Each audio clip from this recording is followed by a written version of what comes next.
For a long time, I liked Jeremy Corbyn. I wanted him to be prime minister because he had such a different.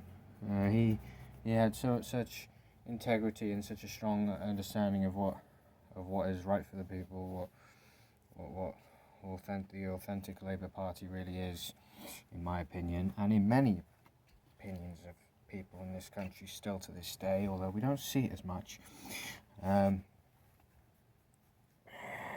But I remember speaking to a man, and I remember him telling me he just doesn't have the mettle, and suddenly I realise what I hear from many conservative politicians, or I hear from many more experienced people in politics, when they say, "Oh, you're just naive. You don't, you just want the idealists. You want the idealist. You want the idealistic way, and you just pick it because you think, we can just have it." And I maintain that is always respectable, but now, I saw in that moment a few years ago what the importance of a good leader, the importance of a strong leader. Not that Jeremy Corbyn isn't strong, but he in a way he was right for the climate today. I don't think he did have the mettle, and he'd be great. I think he'd be great in the cabinet. Or I suppose what you'd say now, the shadow cabinet. He'd have great influence. He'd make great moves there. He still fights when he stands up and speaks. He still has unmatchable integrity, actually, to many of the politicians still in Parliament now. But the importance of our leader being a strong leader, regardless of their political views, sometimes really takes over as a priority, in my view, in many ways. And this is where that balance I was talking about comes into play again, because often, and this is why we elect Conservatives so often, I think, because we prioritise what we view as a strong leader as well, actually.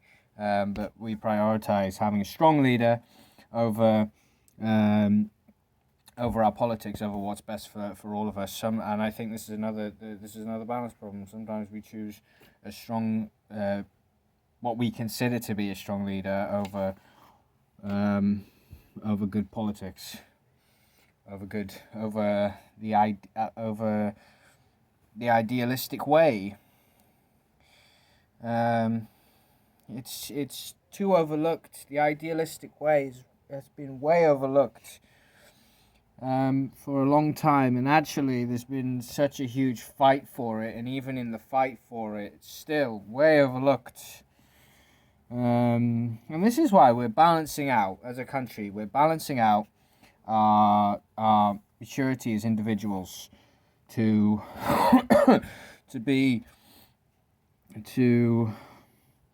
have the strength and understanding to fight for the idealistic way that we should live.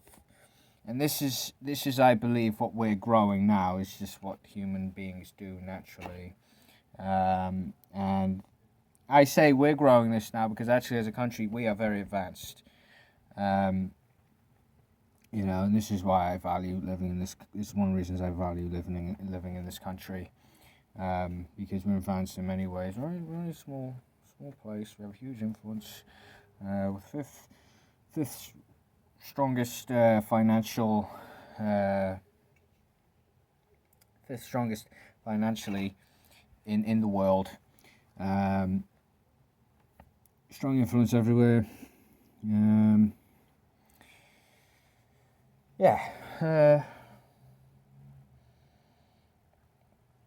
But if Tony Benn was still around, that's who I'd like to be leader of the Labour Party. I think he'd have a great influence on not just the country but the whole party.